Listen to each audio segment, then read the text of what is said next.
Okay, we're live. I don't know if the doctors agree with that, but anyhow, they say I'm alive. So what's going on?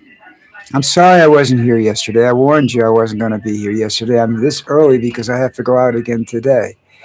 This is my life. These are real live videos. This is not my job. This is something I do on my own. I try to do the best I can in getting these up at the times that you guys are around, but I can't always do it, and that's just the way it is. This is real. This isn't edited or pre-recorded. At least these aren't. I do pre-recorded tapes when I can get them to post. Let's see.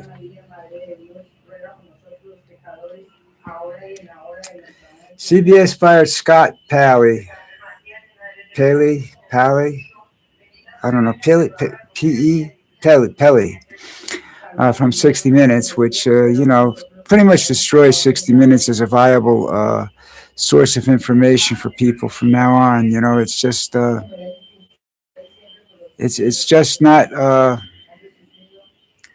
It's just not working out, folks. I mean, he's not. 60 Minutes used to be the greatest thing in the world for me. I loved it when I was, especially living in the United States, and I could watch it every Sunday. I watched it every Sunday, no matter what, unless there was a football game on or something like that. Something I was watching previously that continued into that time slot. But if the story was what I wanted or something interesting, didn't make any difference what was on. I watched it because it was interesting, it was good, it was honest. At least I thought it was. Uh, and now it's nothing. It just doesn't exist. So I don't know. It just doesn't exist anymore. And I advise people. I mean, I don't have to worry about it because if whatever I watch down here is old. I have no new shows coming on. That I'm watching is being broadcast in the United States from CBS. I still watch shows that are from CBS, yes, but I'm not watching anything that's done new. Uh, and I'm getting away from it and trying to find substitutes, but there's no substitutes because I'm limited to by the stations that are by English-speaking stations.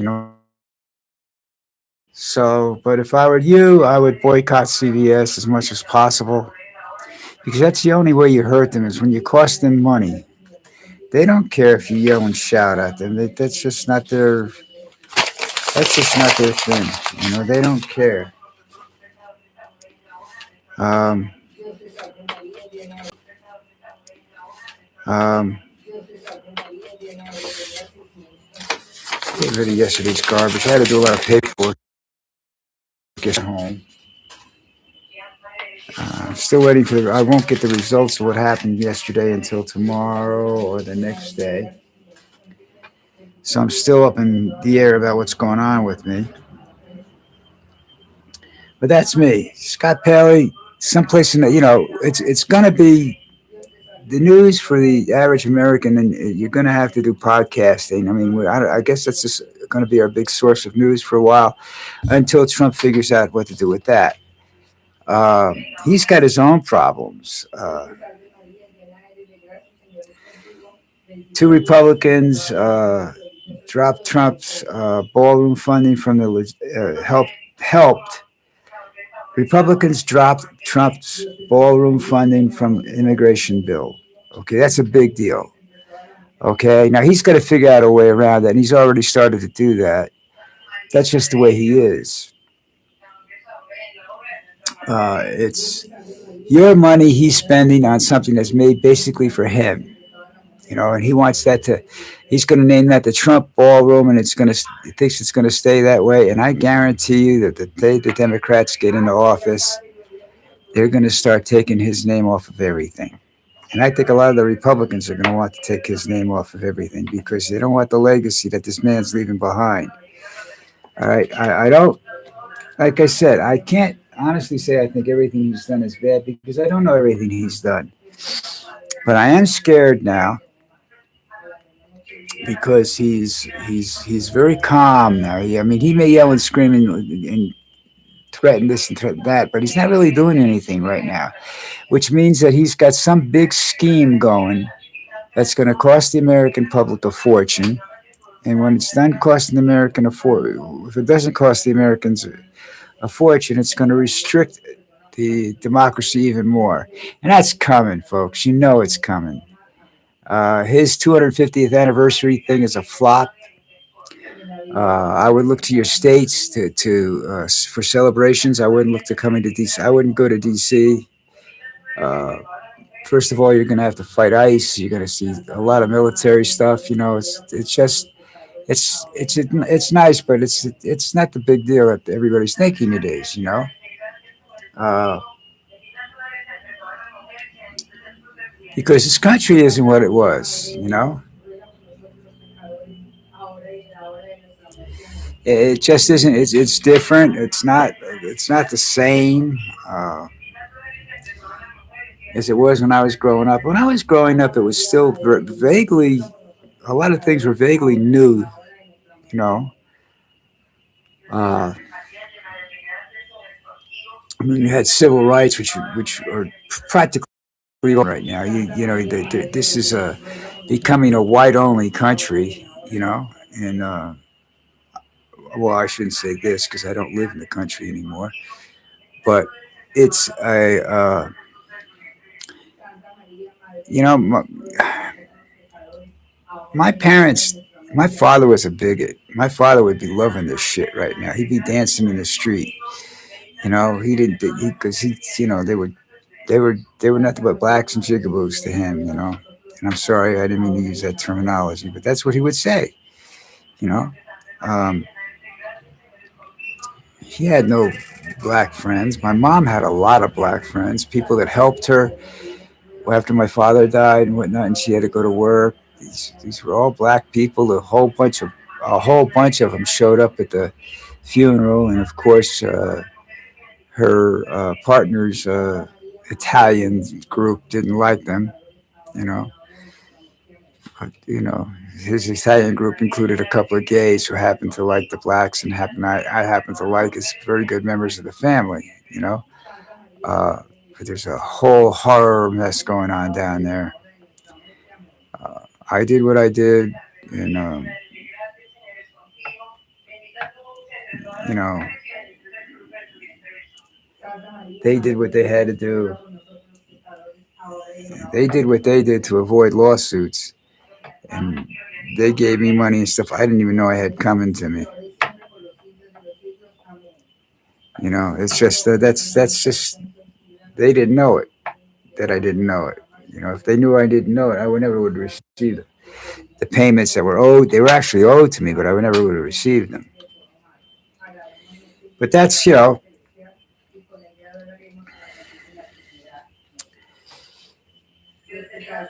that's the way of the world. But Donnie's he's getting shut down in a lot of places, and he's you know he's going to try and circumvent this funding. He's going to try and circumvent that payoff to the criminals and stuff like that. They thought they were abused by the government. You know, he's going to circumvent that.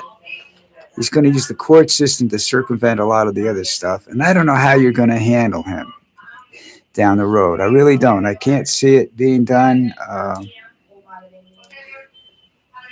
calmly and respectfully because he doesn't accept that. You know, he's just he's an idiot, and I don't see anything good coming out of anything he's doing. You know, uh,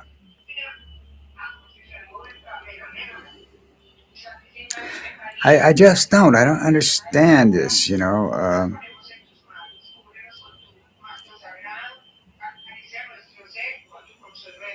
I really don't know. Honest to God, I just don't understand it, and I don't know what's going to happen. Uh, but I believe something is he's got something going on someplace because he's really not that devastated. You know, because he gets on social media that you know, he knows that you know That's a small percentage of the American public. How the American public finds out about he's on social media is when CNN reports that he said this on social media. There's more news agencies listening, paying attention to what he's saying than Americans are paying attention to what he's saying. That's strange.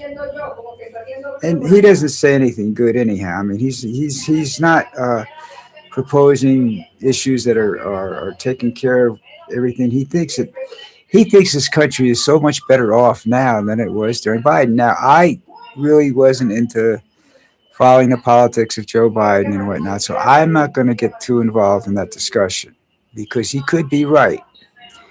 I mean, after all, what I saw of Joe Biden during the election was that that man should not have been president of the United States.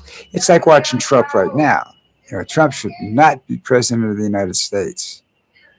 He's just not. He's just not working for the people. He's not doing his job.